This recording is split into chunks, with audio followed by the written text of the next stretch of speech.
सावन के महीना में पर पीपर के छैया में संगी सावन के महीना में पर पीपर के छैया में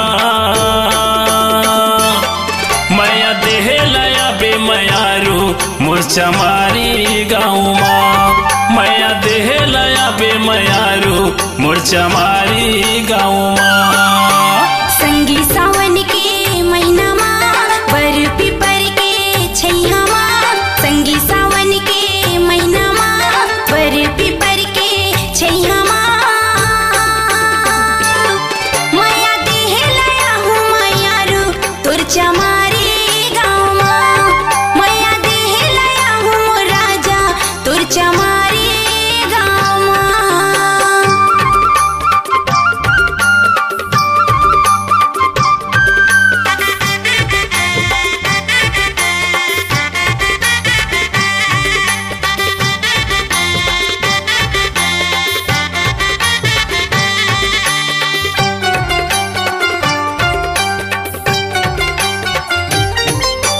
गिरेला पानी चुहेला छानी वो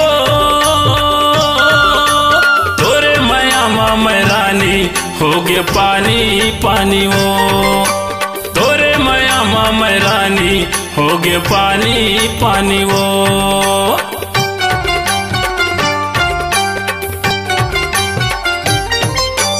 गिरेला पानी चुहेला छानी वो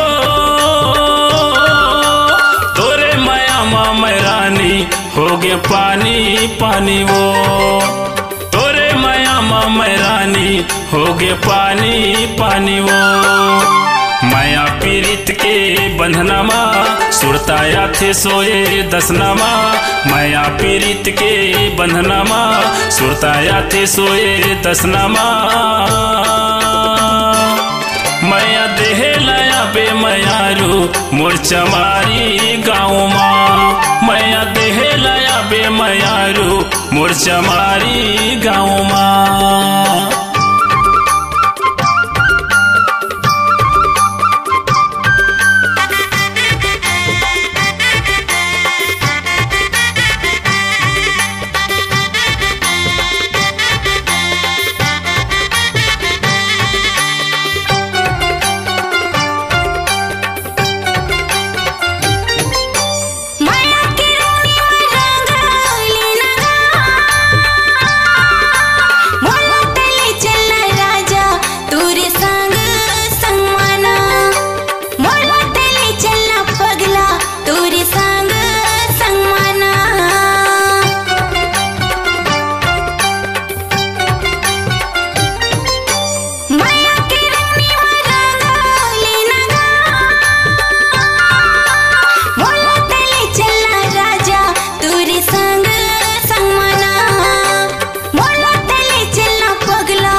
लाहू मैं बजायो संगे बराती वो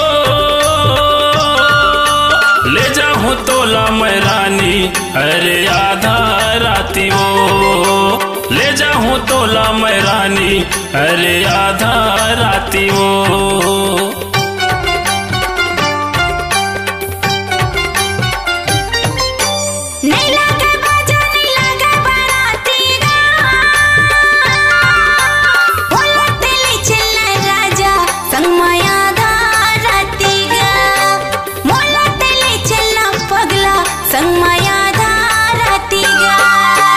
मैया के दानी छैया ना मिला के चलबे बैया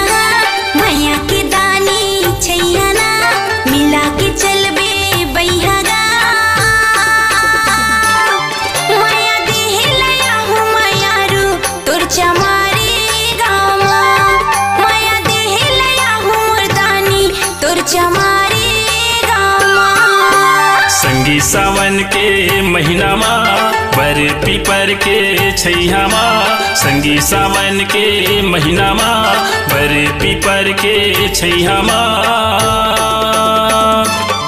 मैया देहे लाया बे मोर सालू मोर चमारी गाँव माँ। माया देहे लया मोर दादू तोर चमारी गाँव माँ। मैया देहे लाया बे मैयारू मोर चमारी गाँव माँ। माया देहे लया मोर जानू तोर चमारी गाँव माँ।